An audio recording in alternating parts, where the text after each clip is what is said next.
Shalom, selamat pagi Pak Naim. Selamat pagi teman-teman. Di sini saya akan menjelaskan soal-soal yang dikasih oleh Pak Naim, yaitu soal ujian akhir semester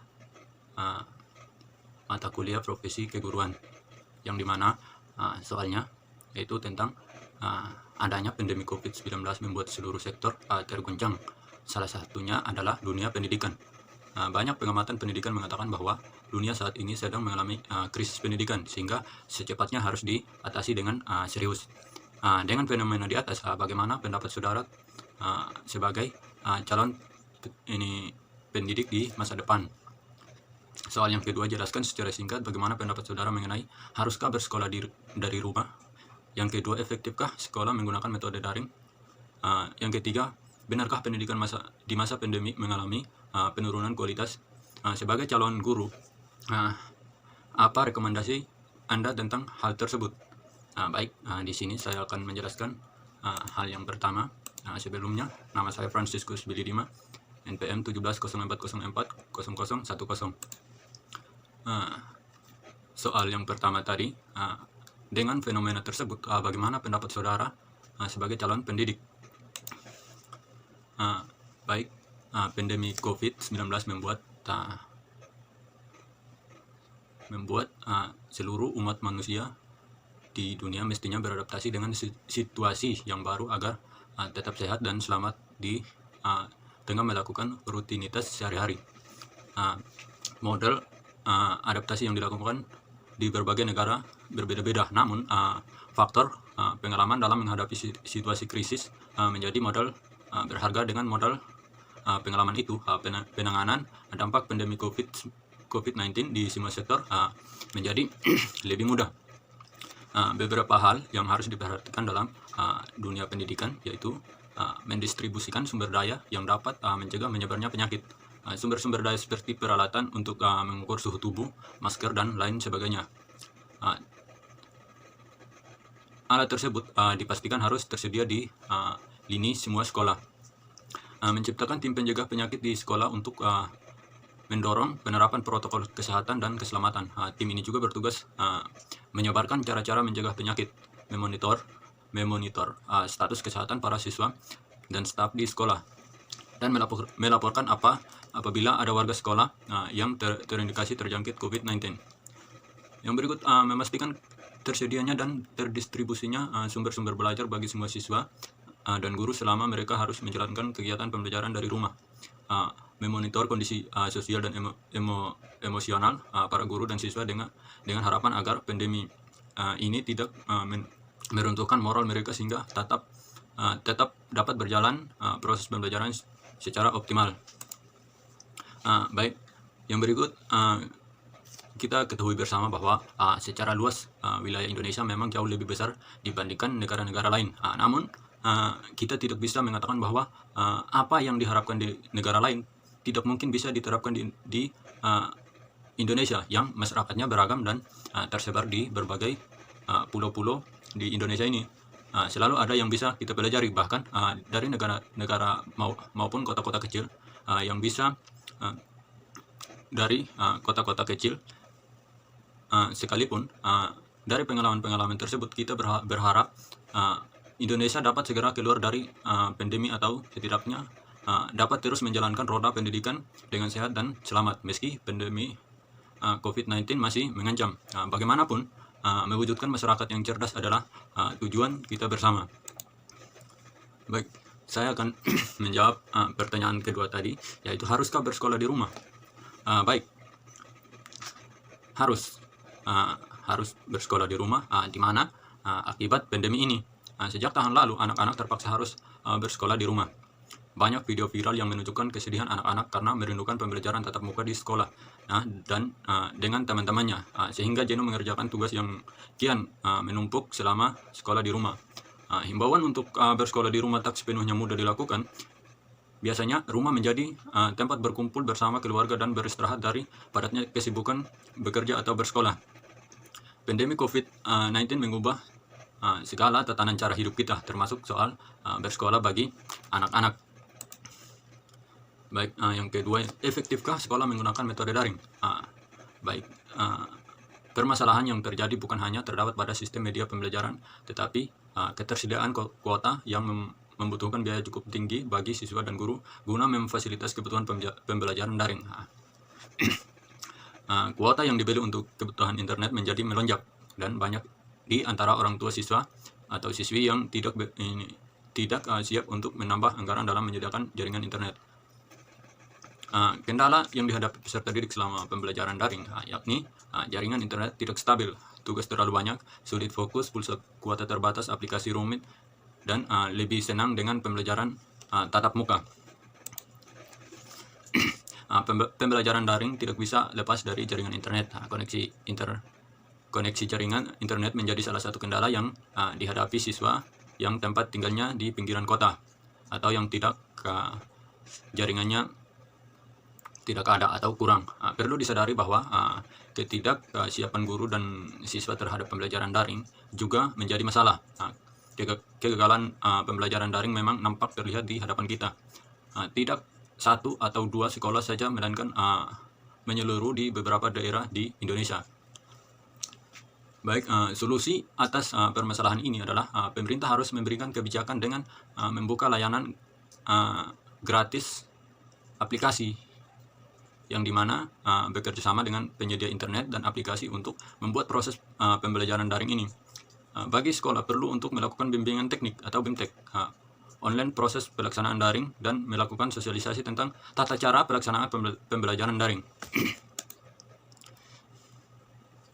Masa pandemi COVID-19 membuat pola pendidikan berubah. Semula proses belajar mengajar dilakukan dengan tatap muka, tetapi kini proses belajar mengajar dilakukan secara jarak jauh dengan memanfaatkan jaringan internet serta teknologi informasi dan komunikasi atau TIK.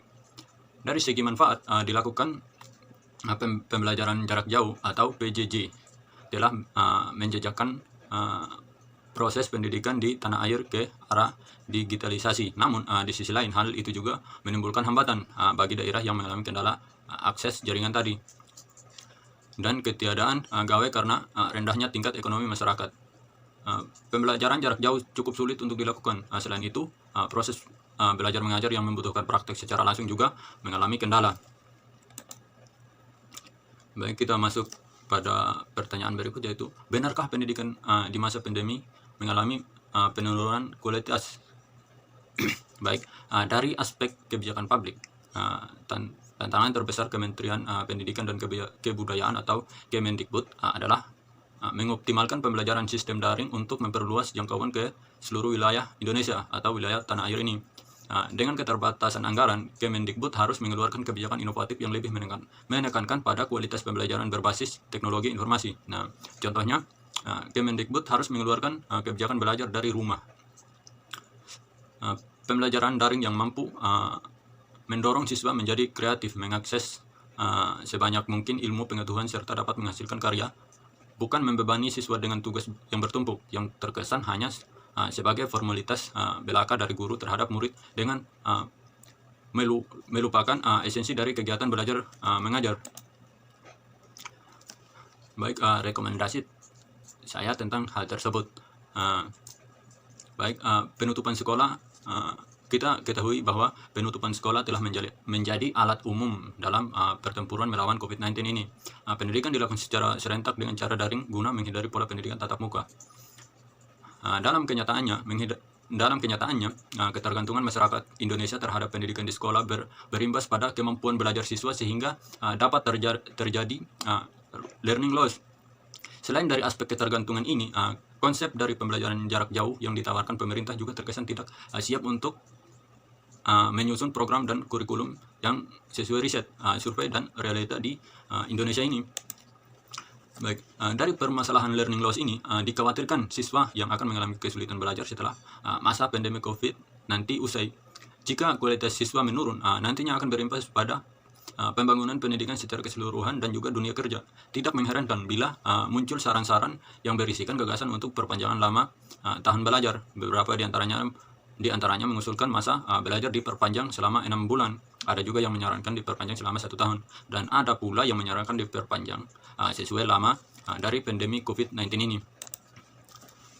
Baik, dilihat dari konsep learning loss yang dipakai di Indonesia dan di luar negeri, terdapat perbedaan yang mencolok. Di Indonesia, konsep learning loss ini hanya dipahami sebagai bentuk penurunan daya kemampuan siswa akibat adanya pandemi COVID-19 ini. Berdasarkan konsep learning loss sendiri, sebenarnya dapat terjadi karena beberapa hal, semisal liburan sekolah, tidak masuk sekolah, pengajaran yang tidak efektif hingga putus sekolah. Sedangkan di luar negeri, konsep learning loss ini adalah suatu kondisi hilangnya atau menurunnya pengetahuan dan keterampilan siswa yang disebabkan oleh kekurangan atau terputus suatu sekolah secara berkelanjutan dalam pendidikan. Baik, yang berikut, apakah ada solusi untuk mengatasi hal tersebut? Ada solusi. Sekolah harus terus mengembangkan kapasitas siswa dan guru sehingga mampu mengoptimalkan pembelajaran melalui daring. Pelajari banyak pengalaman selama pandemi yang tidak akan hilang ketika keadaan nanti sudah normal. Dari pengalaman tersebut akan tercipta inspirasi dan masukan untuk pengembangan pendidikan yang kedepannya. Pembelajaran selama pandemi difokuskan pada topik dan keterampilan yang esensial dan berguna bagi siswa untuk menempuh pendidikan tingkat lanjut dan dunia kerja. Untuk mewujudkan pembelajaran yang berguna bukan hanya pada pemahaman materi, melainkan juga penekanan pada makna. Baik, yang berikut yaitu pengembangan kurikulum dan model pembelajaran yang membebaskan siswa daripada mengejar nilai, karena hal ini justru membuat pribadi siswa menjadi individualis dan tidak peka sosial. Pada kurikulum sudah seharusnya pelajar dan guru tidak dibebankan pada kurikulum normal yang tertuang dalam kompetensi dasar, karena hal ini tidak mengalami perubahan sama sekali. Padahal jam pelajaran mengalami pengurangan yang cukup signifikan. Baik, yang berikut, pembelajaran yang mendalam dapat dipahami sebagai proses seseorang agar mampu mengambil manfaat dari apa yang telah dipelajari dalam suatu situasi dan mampu menerapkannya pada situasi baru, atau bisa dibilang sebagai bentuk pembelajaran transformasi. Yang berikut, diperlukan pengetahuan keterampilan agar bisa mandiri, mencari dan memperoleh ilmu pengetahuan baru. Di sini guru berperan sebagai pemateri dan motivator bagi siswa guna meningkatkan kualitas pembentukan sikap dan karakter pribadi siswa. Penguasaan ini akan mempermudah siswa untuk memperoleh ilmu pengetahuan baru yang mendukung kemampuan belajar siswa tersebut. Baik, mungkin hanya itu saja presentasi saya. Selanjutnya saya ucapkan limpah terima kasih. Terima kasih.